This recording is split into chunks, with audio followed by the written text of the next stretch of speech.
Hari ini mau kemana, Stan? Hari ini kita akan berkunjung ke salah satu politisi PKS, Ibu Nova Fikratus Sofia.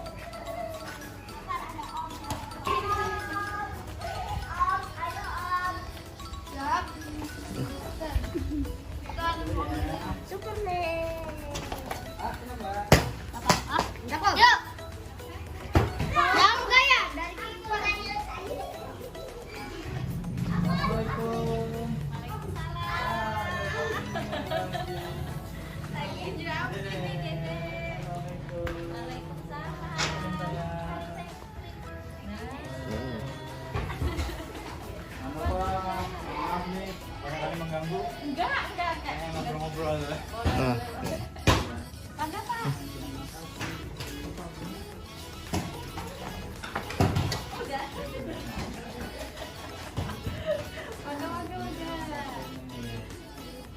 Di sini ya. Assalamualaikum warahmatullahi wabarakatuh. Sedulur Masun dimanapun berada, saya mewakili tim SMJ merasa berbahagia karena hari ini kita akan berbincang-bincang dengan salah satu politisi perempuan milenial juga, tapi prestasi politiknya luar biasa. Kita langsung kenalan aja dengan tamu kita ini, namanya Mbak Nova Fikratus Sofia. Assalamualaikum, Mbak. Waalaikumsalam warahmatullahi wabarakatuh. Gimana nih kabarnya?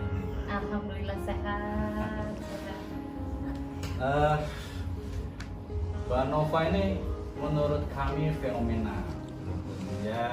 Beliau salah satu politisi kita, usianya masih muda, mewakili gender perempuan, tapi suara pemilu 2019 paling besar ya Mbak, benar ya Mbak? Ya menurut data di KPU seperti itu. Jadi banyak yang bertanya-tanya kepada kita nih, kepada kami, kok bisa sih Mbak Nova suaranya besar? Nah, supaya jangan penasaran, kita langsung bertemu sama orangnya. Terima kasih yang tadi terima bincang-bincang kita. Untuk awalan, barangkali nanti sedulur Mas juga pengen tahu, jadi barangkali Mbak Nova bisa memperkenalkan lah, mungkin lahir di mana, sekolahnya seperti apa, monggo. Ya, alhamdulillah. Nama saya Nova Fikratus Sofia, seperti yang tadi disampaikan oleh Mas Jun. Saya lahir di Cirebon, asli Cirebon, tanggal 18 November 86 Berarti usia 1900. berapa? 37 ya, nanti November ini 37. Masih muda. Jadi berawal kiprah politik di Dewan sejak usia 28. keluarga, barangkali bisa diceritain keluarga. Keluarga saya anak kedua dari 3 bersaudara. Ibu asli Solo, ya bapak asli Cirebon. Jadi Lalu ibu di bapak Boyong. Cirebon, ibu Solo. Ya, di Boyong di sini, terus tinggal di sini, lahir di sini, dan terus sekarang sudah berkeluarga. Gitu. Jadi campuran Cirebon Solo. Iya. Jadi sejak kecil memang sudah di sini ya? Lahir di sini. Sekolah tadi? Oh, kalau sekolah juga di sini. Dulu TK-nya itu di TK Anawa 2 di Bilang. Lalu di Cirebon, SD-nya juga di kota Cirebon di Sukapura 1 dulu. Di Sukapura 1. Setelah itu karena bapak itu dulu tamatan pesantren, beliau lulusan dari Lirboyo, jadi pingin anaknya tuh ada yang pesantren juga. Yang pertama yang pertama nggak mondok. Lalu jadi, terus korbannya anak dua. korban ya. Akhirnya dicarikan pesantren sama orang tua. waktu itu orang tua cocok gitu ya dengan Husnul Khotimah, sehingga saya dimasukkan di Husnul Khotimah sejak MTS, lalu aliyah juga di sana di Husnul Khotimah. Setelah selesai sekolah sampai tamat SMA, bukan SMA ya, MAK Madrasah Aliyah Keagamaan di sana. Aliyah, setelah aliyah diterima di Universitas Al Azhar Kairo. Luar biasa. Jadi 6 tahun mondok, terus lanjut kuliah ke Mesir ya? Iya. Al Azhar Mesir. Jadi praktis masa kecilnya sebentar dong di sini ya? Iya, masa kecilnya di Cirebon sebentar. Temen dari sekolah Cirebonnya nggak banyak nih? Nggak banyak, adanya yang teman-teman SD aja. Jadi kalau orang pada kumpul alumni SD yang Cirebonan. Itu dia. Jadi teman sekolahnya yang asli Cirebon terbatas karena saya Alia di luar Cirebon, kuliah bahkan di luar Indonesia ya. Tapi menariknya konon katanya nggak lama pulang dari Mesir langsung diberikan tugas partai untuk caleg dan terpilih, gitu bener ya? Iya. Nah itu luar biasa ya, luar biasa karena temennya kan sedikit, temennya sedikit, tapi bisa menangkan. Kira-kira apa tuh resep piaknya ya? Ini kan supaya sedulur maksud juga barang kalian tertarik berpolitik bisa jadi contoh tuh Mbak Nova kan? Iya, jadi sebenarnya nggak ada resep ya Pak ya, karena memang baru benar-benar terjun ke politik, ke caleg itu baru pertama kali. Kalau dulu kan aktif. Pertama itu tahun 2013 diminta partai untuk menjadi caleg. Pemilu 2014 berarti ya. 2014. Lalu pulang dari Azhar Itu 2011. 2011. Jadi 2 tahun saja ya. 2 tahun. 2 tahun mencalekkan terus langsung terpilih. Dan ternyata suaranya paling besar nih seluruhnya. Suaranya paling besar padahal baru datang dari Mesir dan teman sekolahnya sedikit. Ini pasti ada rahasia. Nah, kira-kira bisa buka-buka nggak rahasianya seperti apa nih? Jadi waktu itu memang sering ini aja Pak, sering ada kumpulan apa, ikut pengajian apa, ikut. Terus ada di sini remaja masjidnya aktif, ikut ngebina juga. Lalu ada kegiatan-kegiatan yasinan, jamiah, memang senang dari dulu, senang berorganisasi ya. Jadi bukan yang di rumah aja gitu, walaupun memang itu nggak mager. Kan anak-anak muda kalian mageran. Iya, mageran. Mbak Nova nggak nih? Aktif kemana-mana ya? Iya, jadi ya sering-sering ikut jamiahan gitu. Jadi dari situ banyak kenalan dari situ. Jadi ya minta tolongnya ya sama ibu-ibu juga gitu. Jalur-jalur ibu-ibu ini, ibu-ibu rumah tangga. Nah, tadi sering banyak aktif kegiatan ya. Terus dari keluarga nih kan ada ibu, ada bapak, ada suami kan juga kan. Nah itu dalam mendukung tanda petik ya waktu pemenangan 2014 itu seperti apa? Kalau ketika dalam 2014 suami mendukung. Pertama kali. Iya, pertama kali mencalegan itu suami mendukung, hanya saja dari pihak orang tua. Suami datang juga ya? Iya. Bukan orang Cirebon juga Bukan. kan? Nah, ini berarti sebenarnya banyak tanda petik ya kekurangannya, tapi sekali lagi ini menarik sampai Mbak Nova menang gitu kan. Jadi tetap ada peran dari suami, orang tua begitu. Orang tua juga awalnya memang tidak mendukung ya, apalagi dalam pikiran itu yang namanya politik itu kan dalam tanda kutip ya banyak dilihat dari luar tuh kotor, terusan banyak negatifnya lah. Karena memang dari sisi riwayat keluarga juga belum ada ya yang terjun di politik. Ada dulu beberapa paman pernah jadi caleg seperti itu. Di sini? Bukan, di Solo. Oh. Di Solo. Jadi kalau di Cirebon praktis Mbak Nova pertama kali nih? Iya. Akhirnya mungkin kurang serak gitu, tapi di 2019 alhamdulillah ibu mendukung full 100% itu beliau. 2019, 2014 masih setengah-setengah. Iya, masih setengah-setengah. Dan baru datang keluarga setengah-setengah, suami pendatang juga, tapi qadar Allah terpilih. Iya. Nah, ini ada informasi katanya Mbak Nova waktu pileg pertama itu naik motor nggak bisa, Nggak bisa. Nggak Ya bisa ketahuan. naik motor. Nggak bisa naik motor, takut. Tapi bisa sampai keliling 1000 rumah katanya. Orang katanya naik sepeda ontel gitu. Iya. Itu gimana tuh ceritanya tuh? Kayaknya itu menginspirasi banget ya. Karena memang pertama nggak bisa naik motor, yang kedua motor dipakai suami kerja kan. Jadi motor cuma Nggak satu. sempet belajar gitu ya. Nggak sempet belajar dan takut juga naik motor. Jadi naik sepeda itu juga sepedanya minjem, sepeda kakak saya.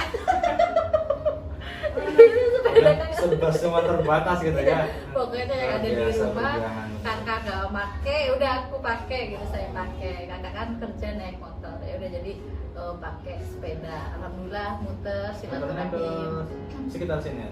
ke sekitar sini, ke desa sendiri, desa Kedawung, Kedung Jaya, muter di sini. Ketika naik sepeda yang deket-deket aja kita silaturahimnya, masih 2 desa itu. Oh iya, akan kuat ya. Kalau jauh enggak, kalau jauh Itu bersama suami. Muter naik sepeda itu ada sesuatu yang dibawa kan? Ya sesuatu yang dibawa bingkisan sedikit, Jadi, bingkisan sedikit. Kita di tangan kosong Iya, banget ya. iya, kita tidak dengan tangan kosong, kita ada bingkisan. Ya walaupun memang terlihat sangat sedikit, tapi alhamdulillah. Mungkin karena Iya. bukan karena bingkisan yang kasihan. Iya, bisa jadi, bisa jadi orang tuh kelihatan nggak, oh nyoblosnya karena kasihan gitu. Bukan karena amat katanya orang. hujan-hujan, kadang-kadang Iya. gerimis kan. Ini luar biasa ya. Udah perempuan naik sepeda, hujan-hujan, ini itu coplos aja. Belas ya, belas. Ya, nah terus ini Mbak Nova, cerita itu udah lewat, Allah menakdirkan Mbak Nova terpilih gitu kan. Untuk pertama kalinya Mbak Nova duduk di legislatif. Nah, kesan pertama awal-awal ketika seorang perempuan, ibu rumah tangga muda kan begitu ya, terjun di dalam politik yang pengalaman sebelumnya masih minim kan gitu ya. Iya, betul. Nah, gimana tuh kira-kira? Ya kaget ya. Kaget. Kaget. Kagetnya gimana tuh? Redor kan? Ya kaget aja, terus oh rupanya begini ya di legislatif, di DPRD seperti ini. Banyak sekali saya yang tidak pahami, makanya di situ juga ya termasuk Mas Jun itu selalu saya tanya, sebentar-sebentar saya sharing, sebentar-sebentar saya sharing, karena memang dari nol banget gitu. Saya tuh masih inget nih pengalaman yang saya agak dalam gitu menangkapnya. Ketika tadi Raperda larangan nihol gitu, ya, Mbak sampai menangis ketika air mata itu. Ketika Raperda itu disahkan, karena memang kita perjuangan kita belum berhasil ya melarang sama sekali mihol, jadi kita hanya membatasi. Itu gimana tuh Mbak? Waktu itu prosesnya sampai menitikkan air mata. Oh iya, itu sedih banget sekali ya. Karena memang kita pinginnya mihol ini ya 0% ya, 0% di Kabupaten Cirebon. Tapi rupanya Allah mentakdirkan lain. Makanya jadi dari situ sedih sekaligus takut tuh. Jadi kalau yang namanya Homer itu kalau pernah belajar ya, jadi bukan hanya yang minum nanti yang mendapat dosa, tapi juga yang bikinnya, lalu yang mengantarkannya itu kan termasuk dosanya di situ juga. Jadi termasuk yang mengizinkan nah melegalkan. itu juga, makanya dari situ ketakutan, saya nggak bisa tidur Pak. Semalaman nggak bisa tidur. Tapi itu fakta politik ya. Iya, Mbak, ya? betul. Nah, Itu mungkin luar dari situ biasa. Mbak Nova ada pelajaran kan? Jadi pelajarannya ketemu memang tuh yang sukses berhasil berjuang itu Iya. ternyata memang tidak gampang. nggak ya. gampang. Karena kita harus menghadapi Luar biasa. banyak orang, pertimbangan, gitu kan. Nah, apakah ini Mbak Nova kan orang ini yang paham agama, barangkali ada hikmah nggak ketika kita sudah berjuang, ternyata hasilnya maksimal. Kan tentu kita tidak harus larut ya dalam kesedihan Iya. itu. Barangkali yang bisa kan disampaikan. Ya, jadi dari situ tambah semangat ya, ingin memahamkan masyarakat bahwa sangat luar biasa sekali dampaknya dalam memilih anggota legislatif itu, termasuk juga eksekutif gitu. Jadi semua kebijakan-kebijakan ditentukan di sana. Jadi saya jadi tambah semangat gitu silaturahim ke masyarakat. Kalau banyak temennya yang satu pemahaman, Nah, kan hasilnya bisa beda. hasilnya bisa beda ketika misalnya banyak suara yang kita dapatkan sehingga banyak sekali orang-orang yang satu visi misi dengan kita, insya Allah bisa berubah. Sekalipun bukan satu partai ya. Iya. Jadi Syukur-syukur sih satu partai. jadi sekarang ibaratnya menyikapi hal seperti itu ya bisa lebih utuh lah ya. Iya. Jadi pengalaman awal ya itu. Iya. Terus kemarin pemilu 2019 Mbak Nova sebagai petahana dicalonkan kembali oleh partai PKS dan kemudian terpilih kembali, dan luar biasanya suaranya paling besar selalu bajinya dari semua caleg PKS di Kabupaten Cirebon. Mbak Nova mampu meraih suara 6.500, itu mengalahkan semua asumsi saya. Itu kiatnya gimana tuh dari 2014 dengan serba kekurangan ya, kendala-kendala. Waktu 2014 berapa? 2000. 2000 legit langsung 6.500, luar biasa. Gimana tuh? Ya, dengan lebih sering silaturahim ya. Dengan silaturahim ke masyarakat, lalu kita juga ketika ada masyarakat yang membutuhkan bantuan kita selalu on gitu. Jadi kalau ada warga yang di nelpon, diangkat.